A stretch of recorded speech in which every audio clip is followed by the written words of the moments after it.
On slide 71, we come back to the outline. We have now gone through the modeling ideas and gone through the applications of latent transition analysis. And we are now turning to multi-level time series analysis, which we call DSEM, or dynamic structural location modeling. So now we turn to the vice versa of the title and asking the reverse question: what can single level modeling teach us about multi-level modeling? What you see here then is the picture for single level modeling using the RI-LTA model for 3 time points. So now we ask ourselves the question: how do you analyze relationships between variables at different time points using 2-level modeling? So here we have 3 different time points, and we have relationships between the latent class variables here. How on earth do you do that in 2-level modeling? It's not naturally set up to do that. Well, you can do that by turning to the relatively new technique of multi-level time series analysis. So not the old time series analysis that only considers one unit across time, such as SMOG in LA. It's only one LA. But instead look at many units, so many individuals in our case, not just one individual. So multi-level in the sense of time being level 1 and individual being level 2. How do you analyze relationships between variables at these different time points? Well, it becomes easy to do in the multi-level time series framework that we've implemented in Mplus, as you will see. And it has the advantage that you can add new types of random effects, not only these random intercepts for the indicators, but you can add random slopes, random variances, random autoregressions, that is the relationships between the latent classes here, and random transition probabilities in general. The caveat is that you need many more time points than usually is available in LTA. So with 3 time points, there's not much of that you can do. You may have to have it more than 10, preferably 20, 50 time points. But that is actually corresponding to a type of design of data gathering called intensive longitudinal data, with these different data collection approaches called EMA, ecological momentary assessments, ESM, experience sampling methods, and daily diaries. So here's dynamic structural equation modeling in a nutshell on slide 73. Starting with the single level wide model, the RI-LTA that we looked at before, we can then rewrite that as done on the right in a 2-level long format time series setting. So we have then the regression of C, the latent class variable at time t, on the latent class variable at time t minus 1. And it goes back ... here and goes forward ...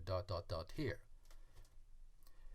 And at each time point we have 2 indicators corresponding to the 2 indicators that we have in the picture on the left. So that's U1 and U2 at time t, and here time is 1, 2, 3. And then for those indicators we have random intercepts, and we choose to model that on between for the variation across subjects using one factor that influences each of the indicators with different loadings. Factor variance fixed at 1 here. We don't have any residual arrows here to reduce the dimension down to 1 to make this correspond to the drawing on the left, where we also have only 1 dimension, not any indicator specific random intercepts. So DSEM data are in long format. So it's a 2-level model and data are in long format. So the 2 outcomes per time point that we have here results in only 2 columns of data, U1 and U2. Not 2 times t, like here. T is 3, so not 6 columns in the data, but 2 columns in the data.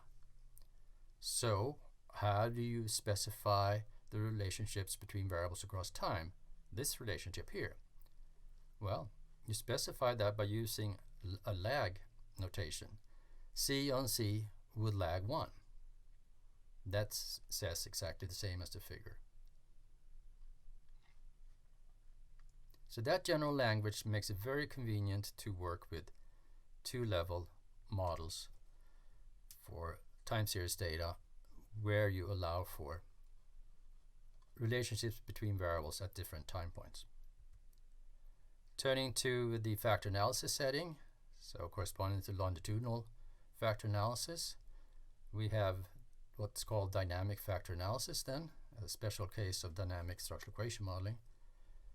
So you have a within factor measured by 3 indicators, random intercepts, and in this case you have 3 random intercepts. You have a factor behind them, but you also have indicator-specific residuals here. And you regress the within part on the previous factor value. So this is the within person factor structure that we're looking at.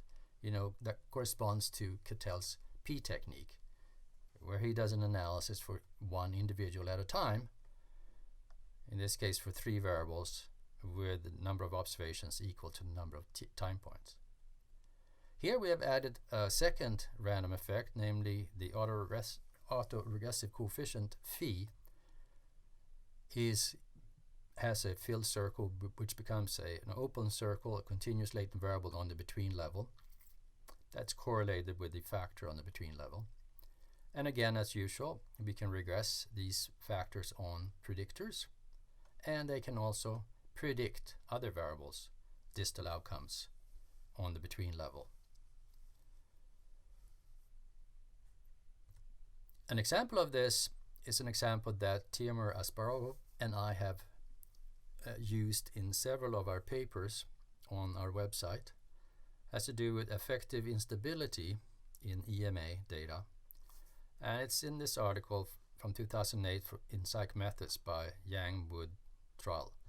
And thanks to Phil Wood, we have gotten access to these data. It's an example of this growing amount of EMA intensive longitudinal data.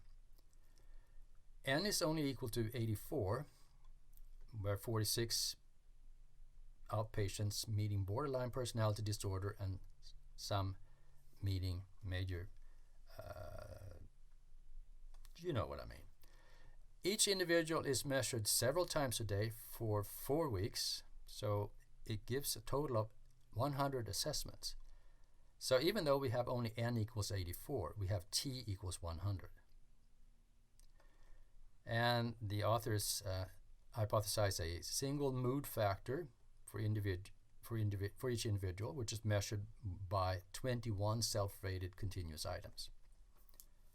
Actually, an exploratory analysis discovers 3 well-defined factors in the analysis that I have done. And here you have the research question at the bottom. But I just want to show you this as an example that you can do factor analysis for a fairly small number of subjects when you have many more many more time points.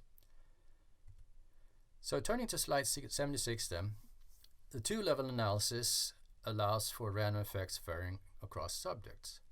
So as I mentioned, you can have random intercepts, you can have a random autoregressive coefficient, you can have a random residual variance here, and we also allow cross-classified analysis, so cross-classifying time and subject. So just having time and subject components contributing to the outcomes. And then you get to have even more random effects varying across subjects and time. And you can also handle random loadings in the DSEM settings. So this is described in the 2 major theory papers. The first one came out in 2017, Dynamic Latent Class Analysis, and the second one in 18 dynamic structural equation model. So the dynamic latent class analysis corresponds to having latent categorical variables, so latent class variables. We have software for doing some models of this, but we have not released that software yet because we haven't seen a strong need from users asking for it. But if the requests come in, then we will complete that software development. The software development is done for this, dynamic structural equation models, that is when you have continuous latent variables. The observed variables can be categorical as well as continuous. This development is described on the special page time series analysis. We have these special Mplus topic pages in the left margin. So we have time series analysis, DSEM. And that's the page we're looking at here. And it started with Mplus version 8 from April 2017. DSEM theory, and there's also RDSEM, residual DSEM, which is quite interesting, and then we're about to write more papers about. So here you have the two key theory papers, but since then TMR has also taken the lead in writing a centering paper related to this, and a paper comparing various models for intensive longitudinal data. And there's a series of DSEM application papers listed here, and workshops. The 2017 Johns Hopkins workshop, where we spent 2 days on DSEM modeling, we being me, TMR, Ellen Hamaker, and Morten Schultzberg. So here you have all of that information to study.